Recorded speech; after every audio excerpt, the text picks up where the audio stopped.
Good evening, ladies and gentlemen, and welcome back to the Pro Gaming Series Finals between IPT and MSK. Nakita natin, grabe, sobrang haba at sobrang intense na game between MSK and IPT. And man, I did not expect that IPT would actually come out as the winner from that, especially after an insane lead that for the MSK was able to totality get of for a that while. game.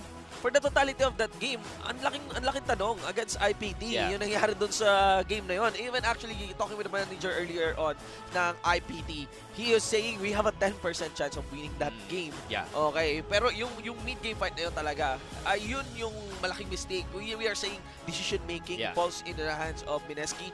But yun, kung kailan pa sila na mali, yun pa yung magkakos sa kanila ng game na yon. And that is the mistake of taking the fight in their own base. Yes. Had Mineski take the fight sana kanina outside their base, they cannot really wipe IPT. Pero kung battle of attrition, lalo pa 2 inhibitors down na yung IPT, kahit may Baron sila, they are set to lose that game. Now, nandito na tayo guys sa Game 2. 1-0 mga kaibigan, and once again in favor ng IPT. So, grounding phase, amplifier.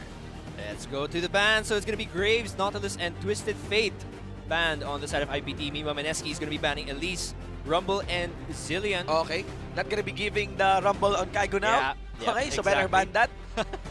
So we're going to be seeing Rengar locked in first for IPT. Interesting pickup is going to be going over to Kulit. Meanwhile, Lulu is going to be the first lock-in. One of the trending supports recently. Silent pick for support. And then that's going to be the Ezreal going over to Zensho, who is going to be replacing James for this game.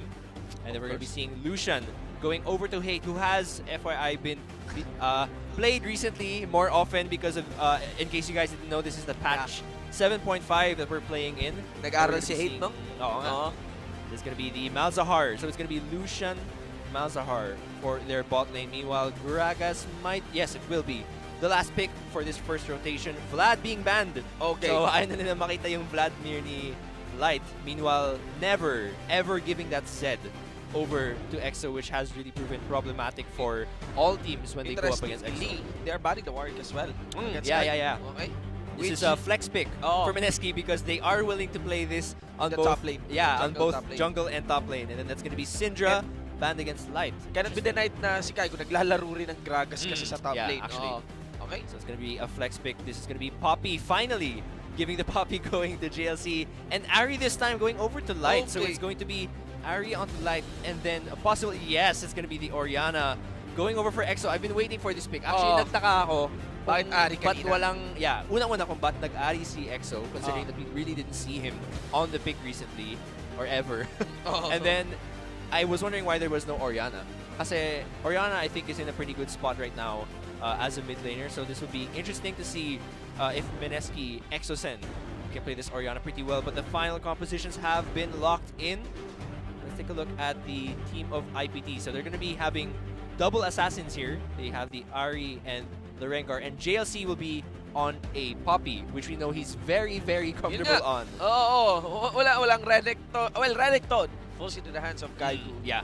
Which is, again, another interesting pick. I'm not sure about the popularity rate of Renekton right now for play, but I do think this is something unique to us for our region. We'll have to see about that though. Bit more research. But again, ladies and gentlemen, this is the finals of the Pro Gaming Series. We are in Game 2. It's going to be Imperium Pro Team versus Mineski IPT, 1 game ahead. Take note as well that the one who's be playing ADC para sa Mineski dito, not gonna be James anymore. Same Ezreal pa rin, but we got Zensho, ladies and gentlemen. So let's see if si Zensho na ba? Well, ang ganda naman ng performance ni James talaga kanina. Talaga nag-miracle play lang si Hate. And what I'd say is because he was allowed to actually rack up and farm up items in, you know, one of the very first, if not the first champion kanina na nakapag-item lock. You know? Actually, kanina nga parang nag-race lang pataasan lang ng kill streak yung dalawang ADC eh. Triple kill for James, tas quadra kill for Hate. So they're really trying to show or trying to shine in this final so far. And I'd be expecting this time more aggressive game compared sa game 1, especially with this kind of peaks lalo pa mula sa Imperium Pro Team. It will be a given that Light might be ganking talaga with this Ari. The big question here is that will he adapt the playstyle of EXO-Sen kanina, which focus in the mid lane despite having a mobile champion and Ari, or will he be visiting the bottom lane? I'd say it's kind of good really against the Ezreal, and even if you land your charm, even against the Lulu, you have lots of bursts.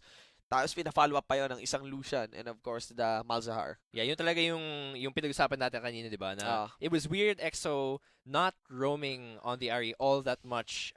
He was really focusing on killing the Vlad, which alam naman natin, napakahirap naman talaga nun. Yes. So he was really diving a bit over-aggressively, I would think, and missing a lot of his charm. So I really think the RE might not be that comfortable of a pick for EXO. I do think Oriana might be a bit up his style for this one. So it's going to be pretty interesting. Good thing that MSK packed the Lulu, though, because there are a lot of assassins on the side of IPT. The Rengar and the RE will be pretty scary. So that should be something to watch out for. Pero magiging crucial dito this time talaga si Kaigu muli, ha? Yeah. Kasi you would be putting the ball on Kaigu. Kaigu would be wanting to go into the back line. Even the shield and wild growth, it would be profitable para sa Mineski to invest a lot of Kaigu pagdating sa shield in the instance that he wants to go for the back line and disrupt. Kasi one of the best disruptor para sa side ng Mineski dito would be Kaigu. Because Nixta medyo, I mean, yes, it's a given. Gragas can disrupt the enemy composition as well. But the thing here is that one shot yun. Yeah. Of course, continuously it falls on Kaigo with the Dominus, plus of course the kit that the Renekton has, you know, with his Q as well. And now guys, we are now live in the Summoner Trip. Once again, we are live as well sa YouTube, gaming.youtube.com/pgarena/live. We are also live in Facebook. So, share the stream link. We want to send a bigger shoutout sa mga viewers natin ngayon. You are about to witness history as a few hours from now, we'll be having a new champion and a representative for the Philippines for the GPL 2017 spring. Happening very soon. Going to be the first team to be playing at the first international event dito sa Pinas for League of Legends. So, should be very exciting. We're going to be seeing standard lanes, Rengar starting at the Wraiths. I'm even thinking if will there be any level 2 cheese here. So, not quite really. It's just actually the standard guard then ng wards. You would see that Rebecca picking up the Exos, okay, on the Malzahar. So, it's understandable. Exos is still a nice pick, especially against champions, which doesn't necessarily rely on attack speed. Yeah. And, you know, Lulu naman, you'd pick up the Ignite because Exos is like a redundancy na para kay Lulu, especially the disabled kits na meron yung Lulu natin. Tsaka I guess the Exos is helpful din kay Renekton, no? Kapag pumasok siya sa backline, very easily Malzahar can just place that Exos onto Renekton so he can prevent Hate from getting picked out. Because like we've seen before sa mga previous games na IPT, Hate has hit and miss positioning a lot. Like there are times when, wow, he's doing so well, especially for example on long-range champions like Caitlyn. Or relentless pursuit kanina. Yeah, exactly. So, yun na nga, hit and miss siya. Minsan, maganda naman siya, tapos minsan, yun, napaka-inconsistent na positioning niya. So, it does help to have a support that backs that Exhaust so that if ever he gets caught out of position, especially by someone like Renekton, he can be saved. Of course. Sa mga viewers natin as well, meron din kaming nakalatag para sa inyo ng mga promos. Do take note na kanina lumabas po yung ating search and win promo. Lalabas po yan randomly sa ating game. So, antabay lang po kayo. I would advise na magbukas na kayo ng tab nyo so that you just need to type the code or rather the link for that search and win promo. And of course, we have the Guess That Pro promo para din sa ating sa dulo ng ating game. So sa mga summoners natin, sa mga viewers natin, I know ang sarap maglaro ngayon. Pero this time, I would really request you to share and invite your friends in to watch dito sa ating PGS kasi finals na to. Okay, it's been a long road really. We got 8 teams in the PGS, all with the player salary. New 4 teams, you know, unforgettable moments mula sa Emperor, Jenski, qualifying for the playoffs. We have AEX now getting dethroned na of the championships during the playoffs. And now we have a classic here for the spring. Of course, the veterans with IPT. Okay. Napaka-importante sa esports actually na subaybayan siya ng overtime kasi once you reach, for example, something like GPL. Oh, wait. Okay. Kaigu. Of course. Almost a kill. Of course, the rage meter as well is not on the red tick yet, so wala talagang medyo mababa yung kill potential to the Kaigu. Pero yun, like I was saying, no, it's always important to really keep track of yung esports events kasi dun mo malalaman yung story talaga eh. You know, once, for example, for those who are going to be watching the GPL, it's really nice to be able to find out, wow, how did, for example, MSK or IPT get here? What journey did they have to go through? Yung narrative para sa akin talaga, that's really one of the best parts of esports is knowing where they came from and how they got there. And kaya nga, kaya subaybayan nung sa AX eh. Yeah, exactly. For the Rampage 2016. Pero this time, it's like, alam natin kung gano'ng kalakas ang IPT pag spring. Yes. You know, they don't have any curse in the spring. Whereas Mineska has been a a continuous contender talaga. As always, a threat lagi. Lagi yan nasa playoffs. You expect para sa PGS. Lalo na yung kapag iniisip mo yung story ng both MSK and IPT, they're both very hungry to win this best of 5 kasi both of them were robbed for the previous splits already. IPT has been in the final several times and they have yet to win. MSK, you know, they really tried to project themselves as one of the best, most known teams in the Philippines, but yet they haven't won the finals in quite some time. So they're both really looking not only to be the finalists of this split, but to be the first to represent the Philippines at home crowd in GPL. Which, you know, is gonna be a very, very different feeling para sa dalawang teams na na-represent ng bansa. Okay. And of course, textbook nga mula sa isang Gragas. Next, first blood against Light. Yeah, that's gonna be a pretty good lead for them, especially with this Orianna. She does scale really well into that mid and late game. And actually, doon ako medyo nag-worry for MSK. I was afraid about their late game damage. But if this Orianna and this Erziel can get going from the very beginning, that should be pretty good. Looking at the stats right now, 80 carry comparison, 76% kill participation on Zensho. Ooh, hate. Getting quite low. Pero yun, it's a very nice gold per minute, no? At yun yung na-obserbahan ko mula kay Hate sa game na yun, no? Na parang bilis niya pala talaga mag-farm. Pero alam mo, yun din yung nag-cause kanina sa IPT ng isang team fight. Mayroong isang fight na hindi sumama si Hate. Dahil nagsisiya. I think that's a pretty classic problem that Hate has had over time. Nalala ko pa yung mga days kina ba yun. I think around 2 or 3 splits ago. He was known to be the only guy split pushing in a lane. Meanwhile, all of his other teammates are on another lane trying to team fight away. Pero I think it's something he has tried to improve. Yup. And nagre-reflect naman sa stats. Yeah. Gold per minute. Okay.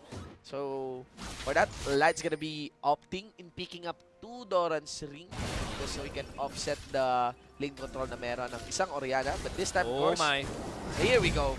Exo Sen can jump on, kulit the rush. Exo Sen, of course, without any flash, it's gonna be kulit, glowing through the mid laner. Both junglers actually getting a clap against the mid laners. I was about to say na sobrang importante actually ng vision dito, lalo na for MSK. Kasi you're facing 3 very mobile champions and 2 assassins, no? Si Ari and si Rengar. So if you don't have any vision around, you have pretty immobile carries. Well, no, Ezreal's actually immobile. At wala na rin skill dito si Nixta, of course. Bola strike. They are sitting on a brush. Kulit gets the jump. Okay, balik sa brush para jump again. With Light following up for the damage. It is once again IPT. This time of the kill. Okay, dalawang magkasunod. 2-1 sa ating scoreboard. Yeah, and each for their carries too. That's 1 for Rengar and 1 for Ari. So that will give them a pretty nice lead. Again, MSK, kailangan nila mag-establish ng vision control dito. They can't allow, because this could be a trend. If they keep allowing Rengar and Ari to get these kills, it could snowball out of control, and that's exactly how IPT can win. If Lucian, Ari, and Rengar snowball, there's very little ways to bounce back, and you know, you need this Orianna and this Ezreal to hit their power spikes as soon as possible. Ari okay pa kasi Orianna has a very good kit for farming waves, you know, for scaling the waves. Pero yung Rengar, you know, every time he picks up a long sword, that's a very heavy influence on other lanes. Yun ang problema. Of course, cannot be denied that still with the nerfs, Rengar would be opting in taking the lethality build pa rin. And, isa pa ang napansin ko rin na pattern dito is that Exos are really going at it with Light. Not necessarily accounting for the jungler.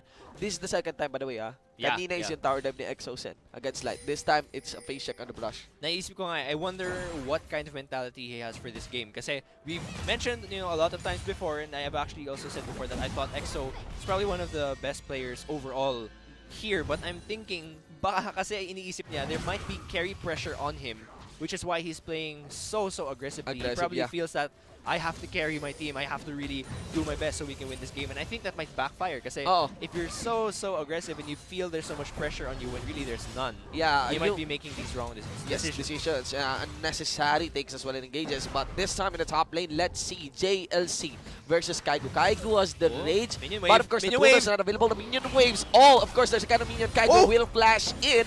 And there's the knock-up coming in from JLC. The dominance resistances work so well for the top laner here of Mineski. No casualty in the top lane.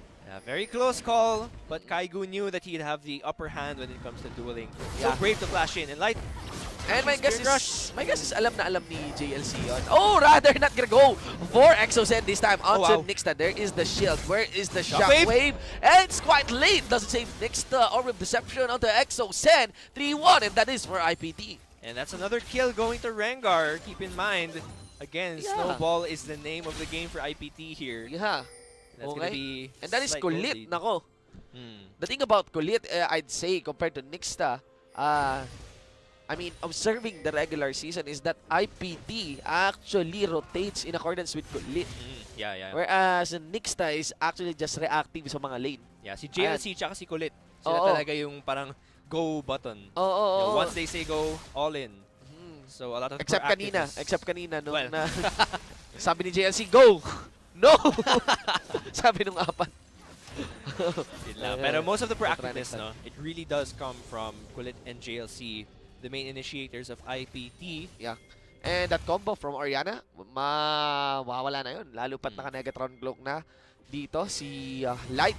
There's safety. Lesser, of course, doesn't necessarily secure the kill potential, but even out things in the mid lane. Of course, cannot be denied na first blood si Light pa rin dito sa mid lane natin. Yung shockwave kasi na yun, usually you expect it to hurt a lot. But keep in mind, Oriana is one of the mid laners that really needs a lot of items for her combo to really actually hurt. Which is why I said they need to keep this laning phase slow and not have it end so quickly, because Oriana really needs to farm up and get that laning phase going. Plus, dahil maraming element yung combo niya, he gets punished heavily. She gets punished heavily by the magic resistances. Yeah.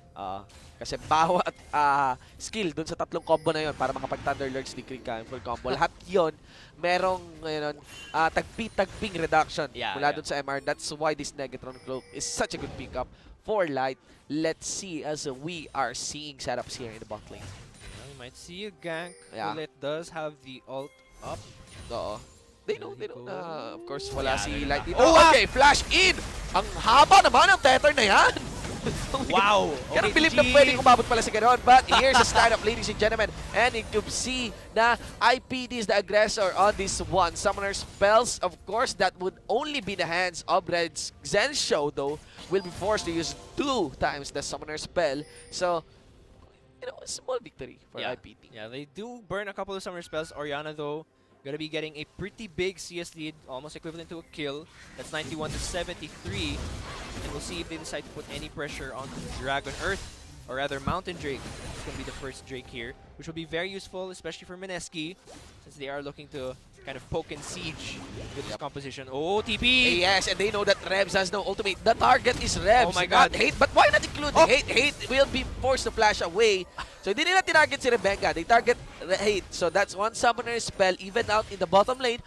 But teleport is burned. Yeah, by both. Okay, actually. by both. Okay. Sobrang haba ng TP, no? Parang I kind of miss the shorter TPs of the old. Kulit. Okay. Careful, shockwaves up. Down yan, ha? Okay. Okay. Summoner spell. But that is an advantage. No. I wouldn't say it's an advantage really, because Nixta has his flash burn as well. So, parehas lang tayo actually ng summoner spell count pagdating sa mid lane and pagdating sa jungler. Yeah, pero shorter cooldown on that shockwave.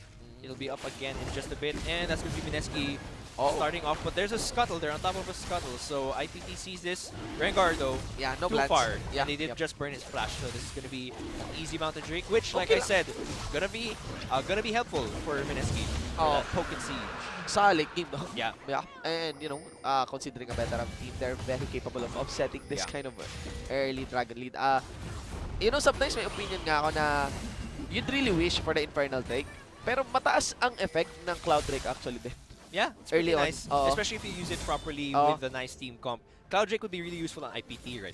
Tsaka kung laning phase, nakakuha ka ng early Cloud Drake, it makes it easier to rotate between lanes. Lalo pa kung marami ka nag-rotate! The dives! Oh, wow! No chance. Rather, there's really no chance to cast the Shockwave because it is on cooldown. And, yep, the standard IPT strategy. Yeah. Send a member in a lane, snowball that lane. Yeah, exactly. And it's really, the assassins are really the ones to carry this one for IPT. 3-0-1. Standard IPT strategy. Send a members in a lane. Okay? Snowball that lane. Rebenga in the top lane. Naglakad lamang siya, mga kaibigan. Wow. Burn the flash also. So yeah. Man, this early game really not looking good for Mineski right now. They really need to slow things down. I think Nixta really has to put down the proper vision and probably camp that mid because it really seems like IPT want to shut down EXO knowing that he's the main carry right now of Mineski. So, of course, that's and kanina nakita ko yung sa player cam ni EXO dito medyo intense. Yeah. Na yung laban Tigno na naka-0-2 nga yung kanyang Oriana dito. And this is the moments na talagang parang gusto mo talagang naka-grit ka, naka-grit mode on ka. Exactly. Here is the duel, ladies and gentlemen. Pinusuan dito si Zensho, pero won't be enough to secure the kill mula kay Hate. Enough though to shoo away the ADC of Mineski. Zensho won't be recalling. He's willing to take the farm under turret. Yeah, so that's an early ninja tabi for Hate there. Oh, defensive itemizations! Yeah. Unlucian! Oh my god. Pretty interesting. Actually, I'm not so sure why he took an early tabi. But it never hurts to play safe, I guess. I don't know, man. It's gonna be an early. Actually, this might be Kanina first naintindihan ko na yung Black Cleaver eh. Sobra. Yeah, yeah. Oh, I mean, as you mentioned in the champions that GG, di ba? And, pero, Ninja Tabi against Ezreal tsaka... he might be preparing for the Renekton. Yeah, I just assume. I Okay. mean, that's Okay, also yun na. possible. Kasi kanina naman, nagpe-pay off naman yung early itemizations, early defensive itemizations ni Hate. Sabi ni Hate, siguro mahirap na mag-defensive itemization na ako. Kaysa mamaya, at least later na yung mga damage items ko. Ito yung pang-compensate niya sa sometimes questionable positioning. Oo. let's just use Kaya that. bininahin na si Hate yung nagpapanalo ng game kanina. Yeah. Yung QSS na yon, yung early QSS na yon. Oo. This might be a gank though. Kulit does have his ult up. No flash. Oh, this is going to be a big fight. 3v3. Yup. Here we go, ladies and gentlemen. Of course, Kulit for the counter teleport as well. Here comes JLC. Ladies and gentlemen, TG in a bad spot. Force the flash away. Uses his ultimate. JLC goes in. Uses his ultimate, taking turret hits. Here comes Light to go for the flank. TG is gone. Nixta as well saying GG with Light. Exhaust on Zensho and IPT comes in big. 3-0. Very clean with a bottom lane outer turret. And just like that, 2,000 gold lead, 15 minutes in, and a 7-1 on the kill score. It's gonna be mid lane pushing in for EXO, but that's a. Let's see how IPT will capitalize this. There's no dragon actually. And no teleport as well. Mula kay Gudon. They might push an all-in bot lane. But even then, they actually decided to recall. Let's take a look at that replay. So Rebs going in for the all-in onto TG, forcing to pop his ult. He flashes out, but JLC. You know, the aggressive initiator of IPT that we all know goes way all in. And that miles of hard damage is just enough to help JLC get the finalized kill. Light, actually parang bonus na lang din si Light dito eh. They didn't really need him actually flashing in for the exhaust. Able to finish off no. Just because of Rebecca's exhaust. Rebecca with the setup, no? Yeah. He really knows that he doesn't need to join that fight under turret. Just goes directly para kay Zensho just to put down that exhaust. Wow. And that shot calling to set that up, commendable. Okay, here comes Kulit, catches the toy here in the mid lane. Kaigo uses his teleport.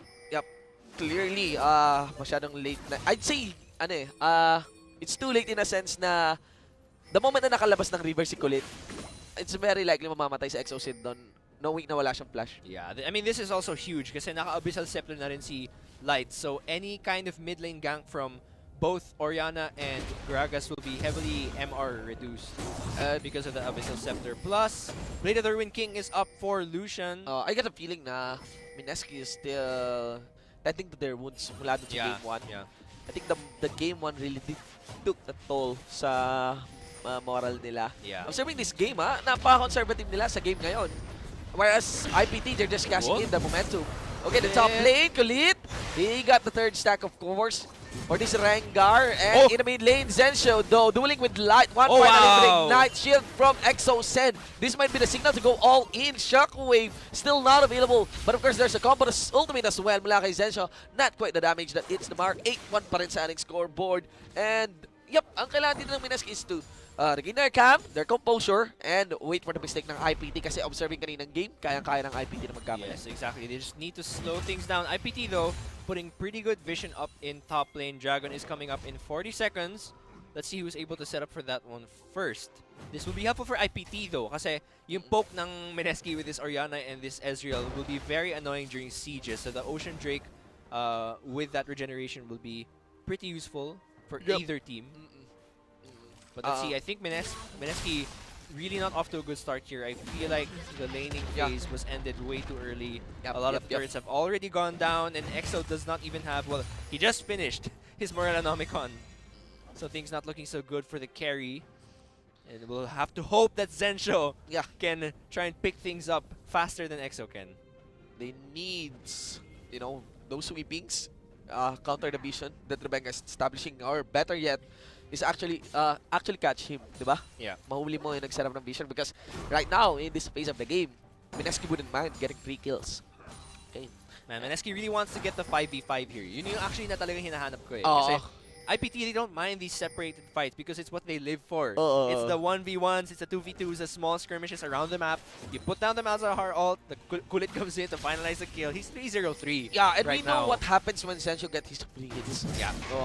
We know how aggressive Zensho is as a jungler, as an ADC. But, ayan. It's gonna be 3 Ocean Drake. Because Mineski really lost control of all their lanes already. All outer turrets are gone, and that's gonna be an easy second. It's gonna be easy second Drake of the game. Ocean Drake falling in the hands of IPT. And this might be a top lane. Yeah, but and IPT a bottom lane inner is to gonna be be pushing. Let's see, the Rebs waiting for the pick. Of course. Okay, knowing na una nagpakita sa kanya ay Snicksta back here compared to EXO said. Man, Let's see, Kulit. ultimate there by For the Rengar. ult. This is actually how... Wow, he look at actually the went in. tries to bait out the shockwave. Yeah, or the explosive cask. But they're not gonna bait either. Meanwhile, Yeah. here. Ito yung lokohan na duel. Like, we know nobody's gonna die there. All GLC has to do is put down his ult. And then, oh wait, actually he's also on cooldown. Okay, This might actually end up with a kill. GLC gets the shield, goes for the stun. for the wall. Kaigo though. Kaigu, he has a flash. Rage meter. Flash in. Flash Okay. out. Okay, yep. Top laner. Okay, so Top it ended, laners. it ended just like we thought it would, with Top backing laners. out. Wow, actually GLC's pushing in. Light is approaching. Okay, Of course, they're just to stall baiting Kaigo. each other. Of course, so let's see, ladies and gentlemen, sino Oh no, makakakuha Kaigu! ng kill kay Kaigo? Tingnan natin mga kaibigan. Of course, there's no turret. It is Kulit. No, slaying Didn't Kaigo need there. the flash for that, man. But anyway, so he does secure the kill. It's going to be 9-1 with a 6,000 gold lead in favor of IPT. Yep. And we can see a cute mystery gift. And there's the link. Yep, of So, course, I've make already sure- told you guys, again, open and prepare a tab para mabilis kayo makasagot niyan. Get that link, answer it, follow the instructions correctly, and you get yourself a mystery gift again to be inserted in 5 working days. Yes, so let's see.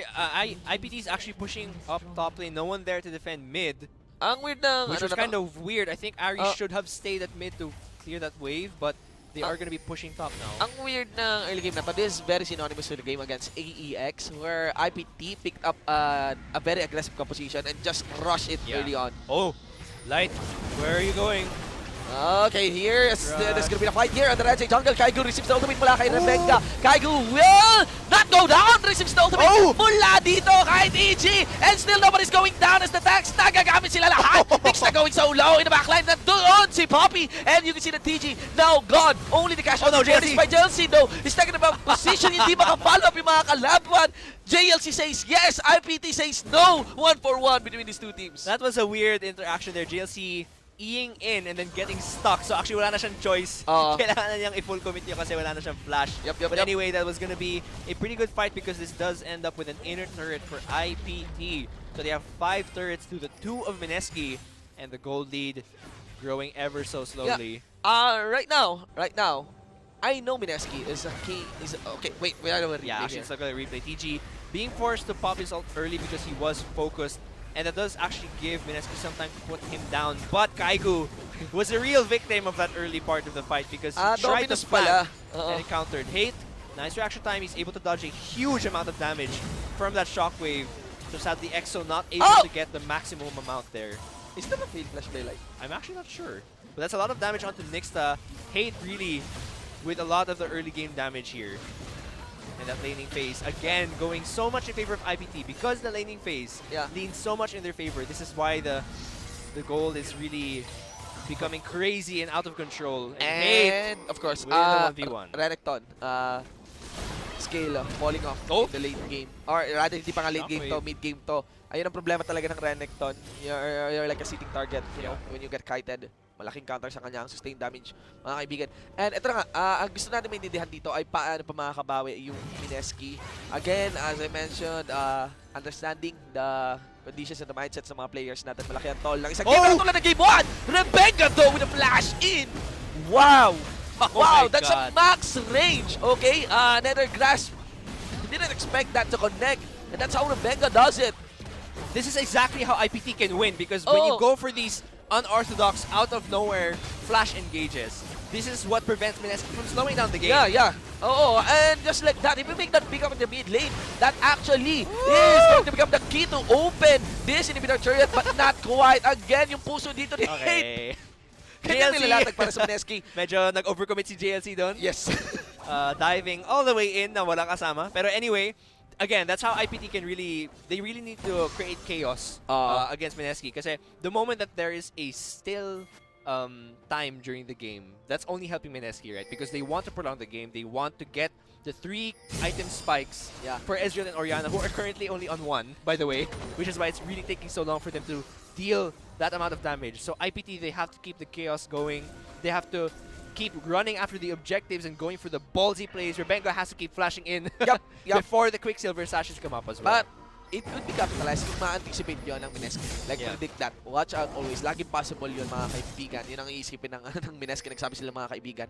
Kung available yung flash kay Rebecca, di ba? That's one thing that they could account. Kasi right now, I believe MSK has the key to stall the game. Yeah. They have the wave clear in the hands of EXO. Ayun lang. Pero, they really need to watch out nga. Rebecca, man, what a god. Seriously. Like, nakatalikod ka, who would expect a flash like that? In max range, Nether Grasp. And, you know, ang daming nakukuha ng IPT.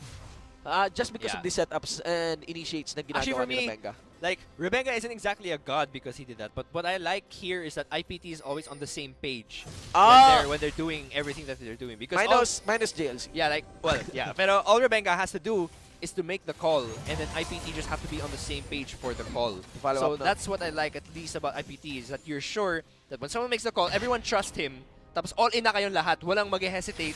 Everyone go in for the kill so that you can grab the objective. So that's what's nice here about IPT. MSK, they seem kind of lost right now, where they're not really united in knowing what exactly. I don't even think they know what they want to do. It's because yung main initiates nila dito, I'd say it is actually on Nixta lamang at Kaigu. So 50% ng kanilang initiate medyo alanganin. It's like Kaigu is really having a hard time to go in. I'd say Nixta rin eh. Yeah. Hindi na nakapasok ng maayos si Nixta pag alis natin sa laning phase.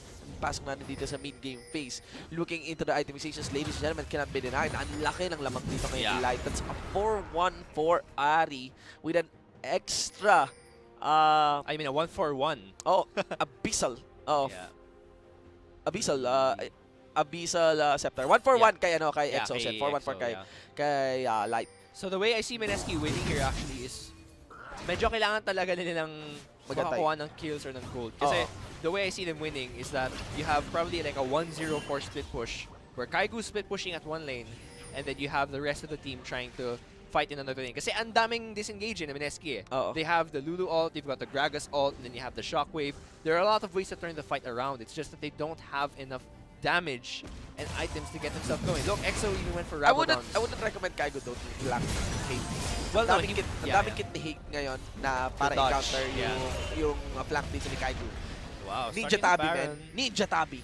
That's how it is done. No, Renekton. I got Ninja. Okay, that's armored boots, armored shoes. Here we go. That's gonna be an okay, on the right side, jungle, ladies and gentlemen, for the chase here done by IPT. They ward off Nesty, accounting for the skills. It's only the ultimate of Kulit that gets burned. It's the most awkward TP. Yung feeling na pagka TP in, biglang dash out ka ng wall. So poor Kaigu can't find an opening with any of his TPs so far. Enough to stop the Baron. Yeah, I guess so. IPT just testing the waters to see if they can actually get away with a sneaky Baron. Again, the vision from MSK has been such a dark map. Yeah, you can see right now. They can barely see anything, which is why that awkward TP from Kaigu really not getting anything or bearing no fruits for that one. And there's heavy confidence as well mula kay Hito. Look at that. He actually farmed the right side jungle as well. And And look at the Dragons too. I mean, IPT has double Ocean. And it's gonna be a next Drake Ocean. So if they have 3 Oceans, oh my God, then Zensho can just sit in a corner and cry. Kasi kahit anong QQQ na sa kalaban, eh, ma-regenerate lang siya ng IPT. I could imagine saying, anong mas malaki sa Ocean, no? Just because of 3 Oceans. And I just realized, wala nang mas malaki dun. There's nothing you can do with that poke. And another ult. Okay, jump on the 3 members! Jump on the 3 members! Kulit, where is the follow-up from? This is quite late. This is quite weird. Para kay Kulit, but here we go with Mineski out of gas. And Haynes gonna go for the clean up. Removing Zensho on this fight. Kasama na rin si TG. And of course, kasama at sunod si Kaigu. Shockwave with the 2 members. The damage is not there. Rebenga gets punished by Kaigu. Guardian Angel gets proc. Pinusuan na naman ni Hate. Para sa'yo, Exo. Kaigu will go for the back line. Ninja Tabi ito. Pero rather, he's gonna go for the front line onto Light. Walang Ninja Tabi si Light. And that's gonna be a 5-4-3 exchange. It's still a win for IPT. Yeah, still a win. Sobrang messy nga lang ng win na yun. As in, napaka-weird ng initiate ni Kulit, honestly. But they're gonna be able, they will be able to get this bot lane inner, or rather, inhibitor turret. Yes. And Lucian might actually be able to get his own. So this might be 2 in... No. It's gonna be 1 inhib, probably. My guess is 1 inhib. The death timers, yeah, they're going down quite quickly. Okay. Oh wow, not even. Yeah, so just half a health. Inhibitor turret, and we'll see if they can... Okay, so this is the good part, is at least they're really set up for a Baron take right now. We'll take a look at that replay. And Kulit going in, 1v3 with no teammates to back him up. And the follow-up actually comes way later when Kulit has to flash away. Actually, yeah, he has to flash away out of the fight so early, but Rebenga, again, setting up the kill onto Zensho, and he goes down way too early in that fight. Again, the carry is going down way too early, and Exo is the only remaining carry here. I wouldn't really count Renekton as a carry because he doesn't kill anyone. Actually, well, he kills Rebenga. Yeah, he kills Rebenga. But again, Exo has been the most useless he got supported of his by entire JLC. team. Yeah. The only time he's really helping is when he's causing these delays with the shockwave, for example. But other than that, there's just really not much damage. And the damage amplification from the Rabadon's cap is not helping because he only has the Morellonomicon to support it. So there's really not much damage coming out of this. Orianna doesn't have the Ryalize or anything. To give the benefit of the doubt, para kay Kulit kanina, dun sa mala-impactong dive niya sa 4! I'd say he has a clear idea of the damage kasi na pwedeng ibigay sa kanya. So that's one. So that's IPT who has a clear gauge of the lead na meron sila sa game na to, and they even to assert that lead further. Of course, Kulit is gone on this one. But take note, wala na rin si Nixta. No junglers for this fight. Kaigo is low. Guardian Angel won't be available, but there's lots and lots of shield. Where's the front line? JLC is there, but Hate is below half health. So reset tayo, and ito yung laban na, again, kailangang linisin ng Mineski if they really want to, clean it further, because right ng Mineski ng IPT, but, Mineski sa mga laban na pantay, in a sense, kung ikaw yung behind na team, yun ang panalo nyo. Actually, I was about to say, Mineski's winning for every time that IPT thinks they can get away with clashes like that. Kulit can't keep expecting to get away with just jumping in randomly without a target in mind and then going down, because you waste a lot of time. Every time a second passes by, and there are no kills or objectives being taken, Exo is getting closer and closer to an AP item. Zensho is getting closer and closer. He already has the Quicksilver Sash, so it's going to be more difficult to kill him. TG with the ult is going to make it even more difficult to kill him. So again, every second that passes by is in favor of Mineski. They are behind by 10,000 gold, but as time passes, we're past 30 minutes already in this game. That gold will really just become negligible. So I have a feeling kay Hate na naman to. I have a good feeling kay Hate na naman. Kung swerte siya, may lulu yung Mineski ngayon, so it's gonna be a bit more difficult. Kulit going into, let's assassinate an alligator. Of course, jump on the alligator. Of course, kasama ng isang Yordle, mga kaibigan. Medyo matagal-tagal to, pero magiging mabilis dahil nandito na rin si Rebenga to the rescue. Alright, rock and roll. Nakita ka ni Rebenga. Okay, so that's going to be a kill at least, and this is going to be, ladies and gentlemen, the first, I think, 3 Ocean Drakes we'll ever see in this whole split of the TGS. Yes. Congratulations, IPT. It's interesting. Gusto ko makita yung regeneration na yan sa game. I want to see it on JLC. Okay, wow. So that Baron is going to be baited by Mineski, but I still think that Ocean Drake will fall in IPT's hands. Kulit does have enough damage. Deadman's Plate, Yomu's, and the Cloak. Ano yan? Sobrang sahin ni Kulit dito. Pag talon niya, aalis lang siya dun sa tinalunan niya, tapos may libre na siyang regeneration. Yan talaga yun eh. This works well in the playing style of Kulit. Let's see, this Baron fight is gonna be really big. Yeah, this is one opener actually para sa Mineski. Kanina nga, as you mentioned, yung mga laban na to, ang nananalo doon dahan-dahan ay Mineski. Right now, they have a good option actually to take this fight, but rather JS is gonna flash in. He is saying, yes, yes, we can. But rather, members of IPT is gonna focus the Baron down, Baron in the hands of IPT Redemption, and that's gonna signal them to take another fight. They have triple Ocean Drake, but not gonna be enough to save JLC. So that's a 5v4. If ever a fight breaks out, Kulit will aim to at least show himself near the mid lane, and rather Light might be trying to spot out kung merong lalabas sa corridor na yun. But nope, it won't. JLC is gone. Still the Baron in the hands of IPT. Yeah, I'm not so sure if there was miscommunication there because JLC actually didn't need to all in. Yep. All he needed to do was to ult Nixta and prevent the Baron from being taken, and then his job was done. But he decided to go all in and then die. Ult so outside the base. The moment na pumasok si Nixta, i-ano niya lang, i-lockdown niya lang, itulak niya lang. He could have walked away, actually, and they could have started pushing top lane because him dying is actually wasting time for them to use his Baron effectively. But in the end, they still did get the Baron. Yeah, I'd say overall it's still a win. We'll see how they are going to use his Baron, really. That's the question. Next Drake. Gusto lang ni JLC maniguradong sure. Ayan.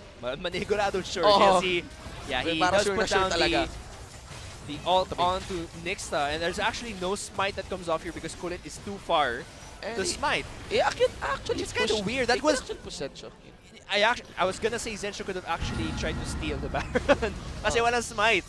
But Kulit here was really trying to just probably push them away. So if there was no smite, baka JLC. Yeah, I'd say JLC is the sacrifice. Yeah. No smite.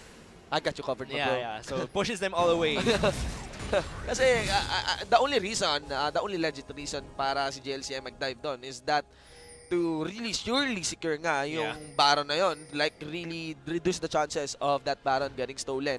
And kung walang smite then, go for it. So, understanding again, the itemization, this time, hit for the championship, mga kaibigan. One of the most questioned player mula sa IPT ranks right now, looking oh so good. Mula game 1, this time game 2, 5-0-4. Lord Dominic's just to shred those tanks. He's one item away na naman from full item. 5-0-4. All the carries of IPT just looking great right now with the KDA. 6-2, 6-2, 5-0.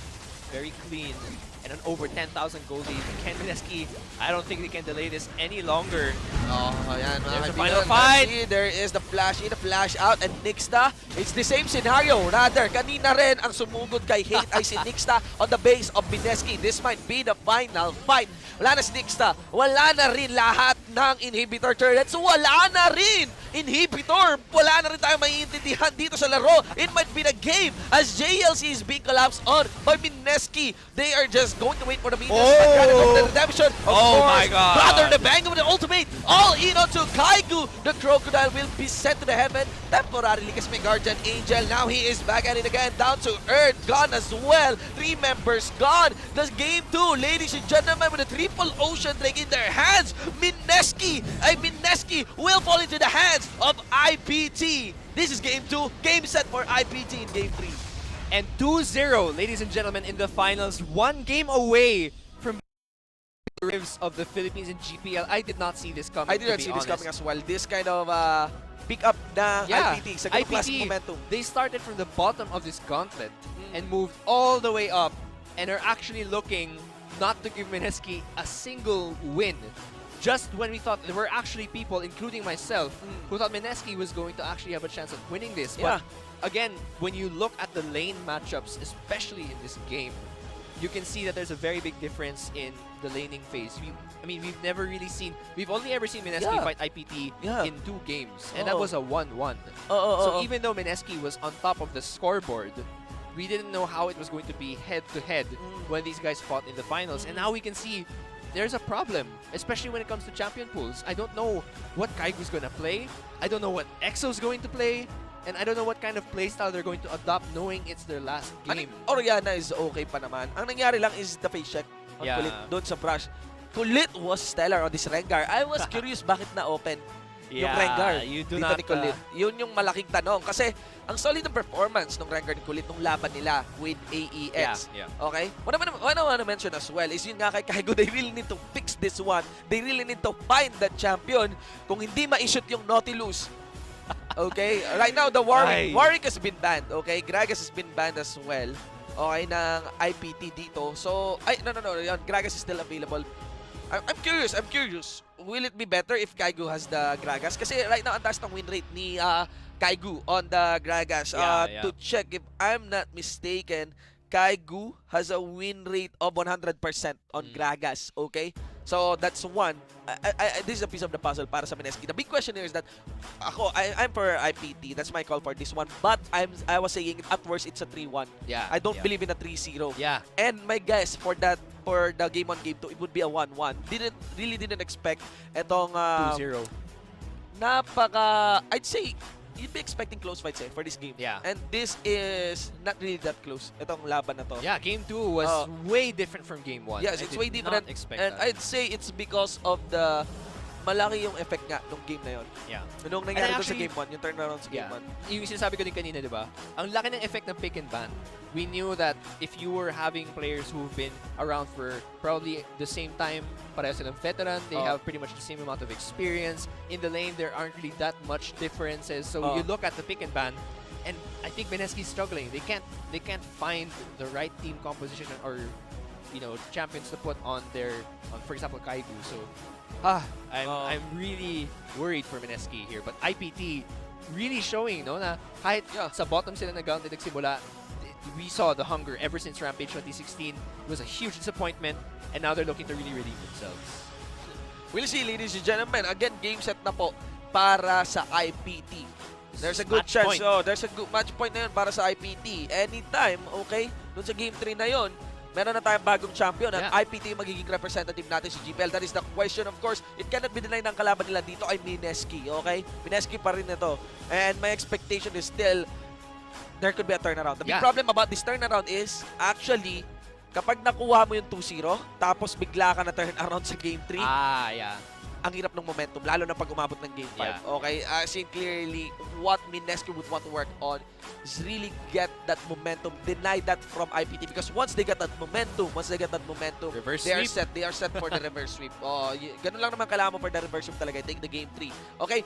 So guys, of course, hindi lang IPT ang pwedeng manalo para sa inyo.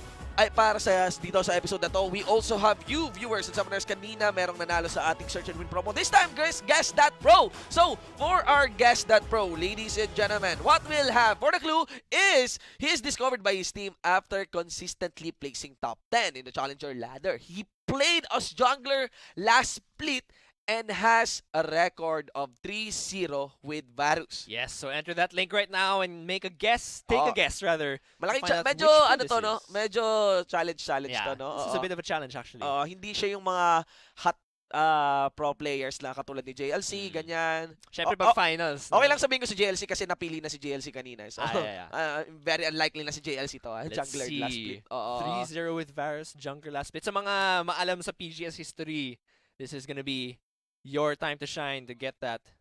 Of course, sa mga summoners natin. And of course, again, as I advise to you, meron pa tayong game 3. That means another search and win. That means another Guess That Pro. Do take note. Again, open a tab. Dapat naka-prepare na yung tab nyo para madali nyo na itatype yung link. Again, sa mga summoners natin, sa mga viewers natin, maraming salamat po sa pagsubaybay at sa panonood. This is the final episode, actually, ng PGS for this 2017 Spring Split. So, kita-kita na naman tayo sa promotionals. And I would say GPL. Appear tayo doon. At malay natin kung sino man nanalo between these two teams nga with IPT on game set for game 3. For that Guess That Pro, ladies and gentlemen, that pro player is James, ladies and gentlemen. He played jungler. He did, for MSK. Almost forgot about it, really. Kasi he has what I like about James is that he's very, very consistent. Yeah, like, that's true. If you spell James, you spell consistent. And 3-0 record on Varus. Sadly, na-nerf siya. Man. Nakaka-stress yun, sobra. RIP. Sobra nakaka-stress yun. Lalo na kung ganun ka-heavy yung nerf bigla. Parang na-Azir or nakalista. Ganyan. Na-Azir. Yun yung nangyari kay Azir. Well, you made Azir. Yeah, so I'm really sad. Okay, so guys, again, game set na. Game 3 na po. Matatapos kaya ito ng IPT? All hail? Or will it be MSK? Will it be MSK? The reverse sweep? Never know. Never know. I'd say MSK is a very, very capable team.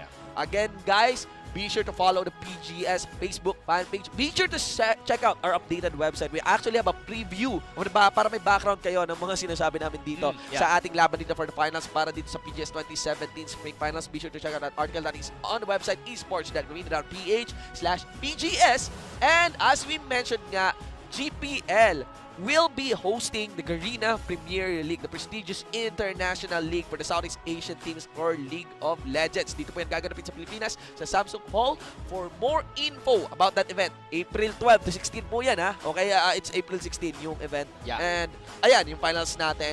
To be part of that event, be sure to check out the website, gpl.garena.com. Yeah, okay? Get your tickets ASAP. No, be sure to get your tickets na bago pa siya maubos. Ladies and gentlemen, okay, that is Game 2 concluded and we have been your shoutcasters for that game. Very excited for Game 3.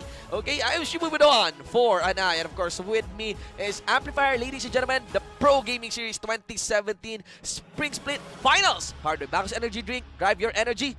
We'll see you on Game 3. Tom's JLC, ladies and gentlemen, PG in the bad spot. Force the flash away, uses his ultimate JLC, goes in, uses his ultimate making turret hits. Here comes Light to go for the black. PG is gone. Nixta as well, saying GG with Light.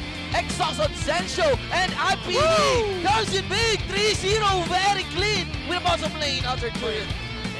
Okay, there's gonna be a fight here on the right side jungle. Kaigu receives the ultimate mula kay Rebecca. Kaigu will not go down. Receives the ultimate mula dito kay DG. And still nobody's going down as the tanks nagagamit sila lahat. Nixta going so low in the backline. Nandoon si Poppy. And you can see the DG now gone. Only the cash. Oh no, JLC by JLC though. He's taking about position. Hindi makapal up yung mga kalaban.